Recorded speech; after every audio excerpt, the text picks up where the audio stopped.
Hi, I'm Lee Smith. And I'm Erik Bailey from Blood and Iron Martial Arts. Today we're going to review the Hanwei Rapier. The Hanwei practice rapier is a fairly common rapier you'll see throughout HEMA schools and even some martial arts schools throughout North America. It comes in two lengths, 43 inches and 37 inches. So these swords are cheap.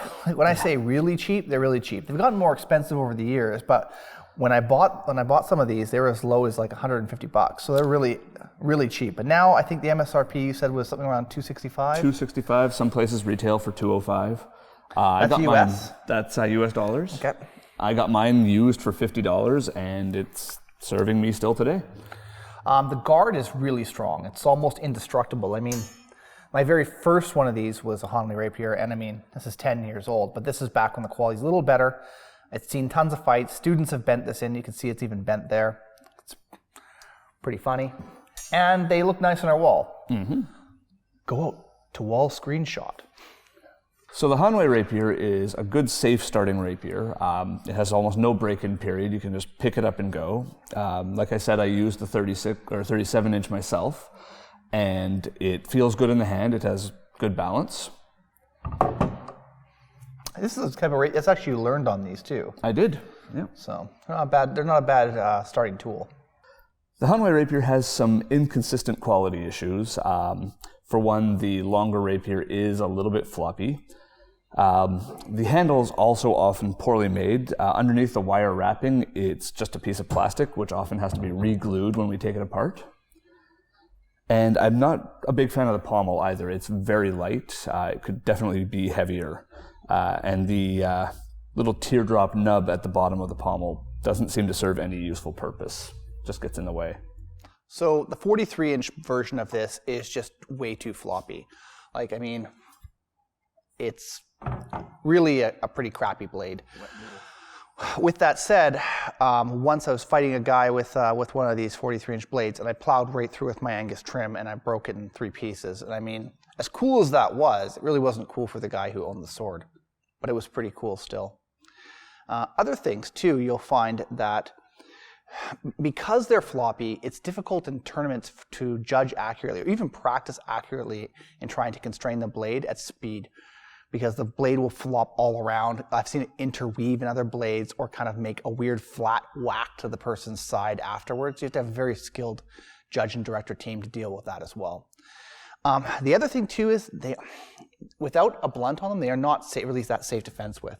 There's this nail tip here, and against my wife's better judgment, I fought with my friend Jay Brown from Sword Guild Portland when I was down there in the summer. And I was having a few good matches, lightly armored, and he took a cut across my chest and took a chunk out. So these nail tips, strongly don't recommend fencing with them unless you have a blunt on there. Also, blunts are a pain in the butt to put on there because of the weird shape of the tip. So what would make this better? In my opinion, a better, stiffer quality blade, like on the very first model. So I had, like, on the model that this blade used to exist on, it lasted for almost 10 years. It was really tough. It was really, really good. And I never really had many problems with it. But the newer model ones, like these ones that came out a few years after and succeeded that older blade, I mean, they're just too floppy. They aren't very good quality. A hard lunge will often snap them in half. We've seen 4 of them snap here so far. So you're getting what you pay for, unfortunately. A better quality pommel would also be nice. This pommel's pretty much, it feels like it's hollow. We're pretty sure it is. I haven't cut it in half to know.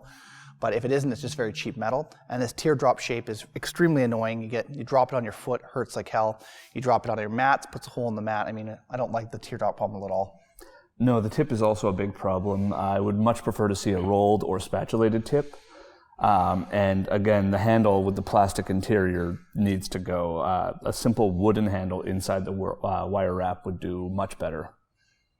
Our rating for these swords? Well, the 43-inch, in my opinion, is a meh. I mean, they're cheap, they're available, you can get them, but I don't really think very much of them. Yeah, the 43 is definitely too floppy. The 37, however, I'd give it a less than enthusiastic 1 thumb up. It's solid enough. In my personal opinion, looking at the current pricing of these rapiers at like a MSRP of $265 or even $205 US, you might as well contact Sam at Castile and get an entry-level Castile instead. It may cost you a few bucks more, but you're going to get like Much 10 better times quality. the quality and 10 times the customer service, and a rapier that will actually benefit you in your training. Mm-hmm. So that is our review on the Hanwei Rapier. Bye-bye now. That's creepy.